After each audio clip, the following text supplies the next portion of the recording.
బంధం కాదు, పార్టీ బంధం, పార్టీ కార్యకర్తల ప్రేమ బంధమే ఇంపార్టెంట్.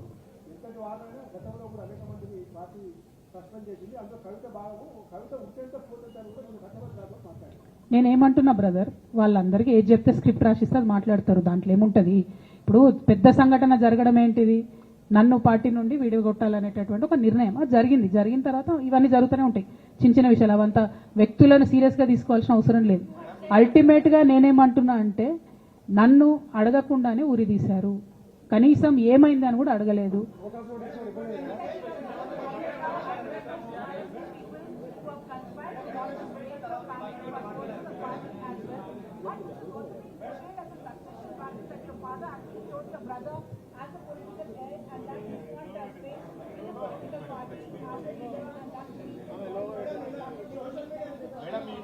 మేడం లోగో తీసాను మేడం.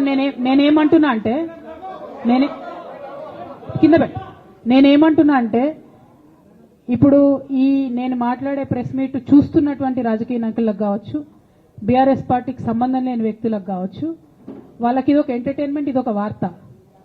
కానీ నాకు నా లైఫ్, మా బీఆర్ఎస్ పార్టీ కార్యకర్తలకు వాళ్ళ లైఫ్. సో నేను చాలా తీవ్రమైనటువంటి బాధలో గంభీరంగా ఉండి మాట్లాడేటటువంటి ప్రయత్నం చేస్తున్నా. నేనేమంటున్నా అంటే ఎందుకంటే అది ప్రజలకు అనవసరం. అది నేను ఆ బాధను పంచుకుంటే మీరు తట్టుకోలేరు కూడా. నేను చాలా గట్టిదాన్ని, మొండిదాన్ని, దయ్యాన్ని కాబట్టి తట్టుకొని నిలబడ్డా. కానీ నా ప్లేస్లో వేరే వాళ్ళు ఉంటే తట్టుకోలేరు. సో కుటుంబంలో ఇంటర్నల్ విషయాలు నేను మాట్లాడతలేను, ఓన్లీ పొలిటికల్ ఇష్యూసే నేను మాట్లాడుతున్నా.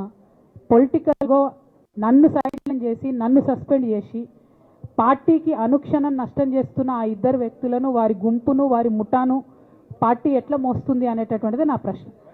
సరే, నిన్న మొన్న ఆ గుంపుకు సంబంధించిన వ్యక్తులు అన్ని చోట్ల నా ఫ్లెక్సీలు చింపేసి, నాకు దిష్టిబొమ్మలు, శవయాత్రలు ఎందెందో వేసిరట. ఈ ఉత్సాహం కేసీఆర్ గారి మీద సిబిఐ ఎంక్వైరీ చేస్తా అని రేవంత్ రెడ్డి గారు అన్నప్పుడు ఎక్కడ చచ్చిపోయింది ఆ ఉత్సాహం అని నేను అడుగుతా ఉన్నా. ఎందుకు చేయలే రేవంత్ రెడ్డి గారి దానాలు, దిష్టిబొమ్మలు ఎందుకు చేయలే? ఏం అండర్స్టాండింగ్ ఉంది మీకు? నా ప్రశ్న సింపుల్. నన్ను వ్యక్తిగతంగా ఏదో చేస్తారన్నది కాదు. నాకు నష్టం జరిగేదే లేదు. ఎందుకంటే ప్రజలు చూస్తున్నారు, ప్రజలు గమనిస్తున్నారు. తెలంగాణ ఆడబిడ్డలు తమ ఇంటి ఆడబిడ్డలుగా ఆదరించారు నన్ను.